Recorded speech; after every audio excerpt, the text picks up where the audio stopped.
21 तारीख को ग्रहण लगने वाला है। ग्रहण के बारे में अलग अलग समाधान दिए जा रहे हैं, उसके बारे में ज्ञान दिया जा रहा है। लोगों के मन में प्रश्न उठता है कि जो 10 घंटे 12 घंटे पहले सूतक लग जाता है, ये सूतक काल क्या है? इसमें दो शब्द हैं, सूतक और काल। काल का मतलब है समय, जब सूतक लगे।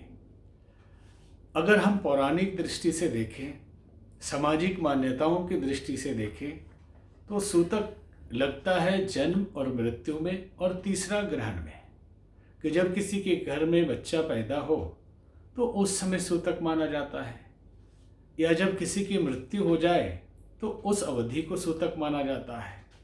और मृत्यु के समय के सूतक को गरुड़ पुराण के हिसाब से 13 दिन का माना जाता है और वर्णों के हिसाब से अधिक भी माना गया है।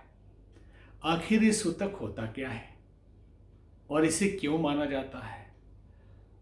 प्राचीन काल में उतनी सुविधाएं नहीं थी।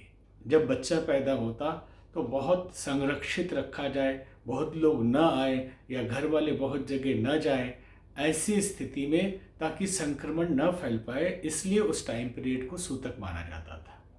इसे धार्मिकता से जोड़ दी गई थी ताकि लोग जो नहीं समझ पाते हैं उन्हें बहुत विज्ञान समझाएंगे तो समझ में नहीं आएगा, और उस समय विज्ञान उतना समझ में आता भी नहीं था। ठीक वैसे ही मृत्यु के समय में शमशान में जाते हैं, बहुत तरह के लोग होते हैं, तो 13 दिन का गरुड़ पुराण के हिसाब से मृत्यु के समय के सूतक को माना गया।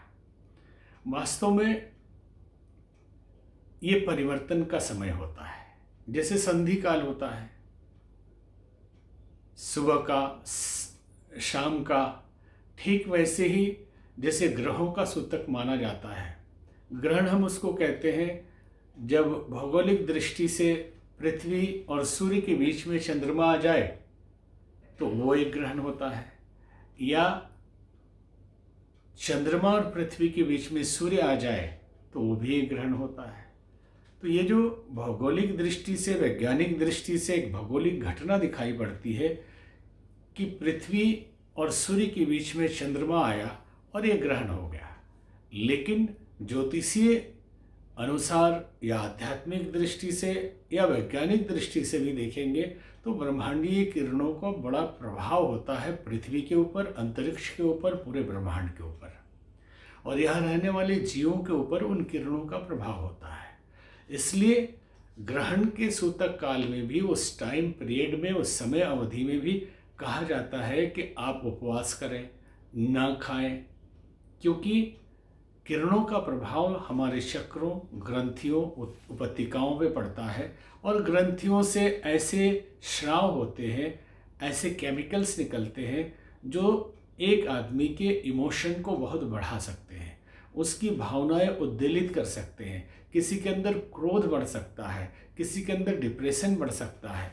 अगर उस अवधि में भोजन न किया जाए, कम किया जाए, लिक्विड लिया जाए, तो ये चक्र, उपत्यकाएं, ग्रंथियां संतुलित रहती हैं। इस कारण से भी ग्रहण में भोजन को मना किया जाता है। अब बात आती है कि ग्रहण में क्या करें, क्या ना करें, तो पूजा पाठ इसमें वर्जित किया जाता है, सूतक काल में भी और ग्रहण काल में भी।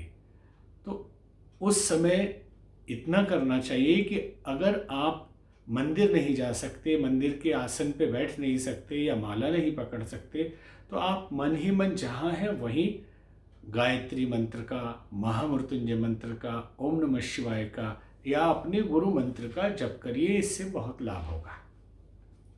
कई बार प्रश्न होता है कि मंदिर के कपाट क्यों बंद कर दिए जाते हैं? क्या देवताओं को भी सूतक लग जाता है? क्या देवताओं को भी ग्रहों का प्रभाव हो जाता है?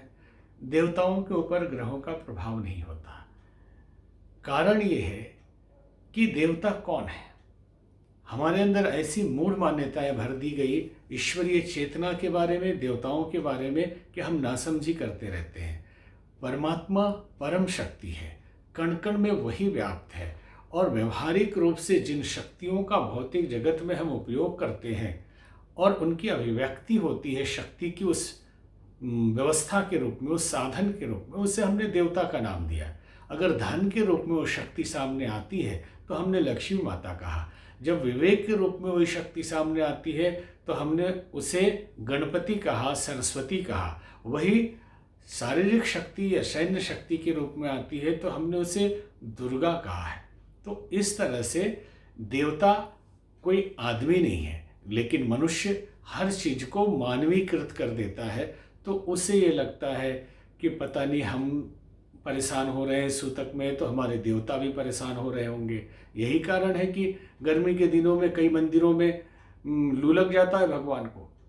लेकिन ये लू लगना अब उनकी आस्था का विषय है, लेकिन ये मूल मान्यता है। वास्तव में इसे इस तरह से माने कि जैसे लॉकडाउन है तो मंदिर अभी नहीं जाना है, बंद कर दिया गया मंदिर को, तो वो भी एक तरह का लॉकडाउन है कि जब ग्रहण लग रहा है तो ब्रह्मांडीय किरणों के विकृत स्वरूप, उसका गलत प्रभाव पृथ्वी पे, दूसरे ग्रहों पे और यहाँ के जीव जंतुओं पे पड़ेंगे। इसलिए उन्हें घर से बाहर उस टाइम पीरियड तक नहीं निकलना है या खुली आंखों से सूर्य को नहीं देखना है। तो आप मंदिर के बहाने चले जाएंगे, इसलिए आप घर में ही रहिए, मंदिर बंद है। और बहाना क्या है? भगवान को भी ग्रहण लग रहा है, इसलिए भगवान का मंदिर बंद कर दिया गया है। पंडित जी भी अपने घर में रहें, मंदिर में ना जाए। ये सब इसके कारण है।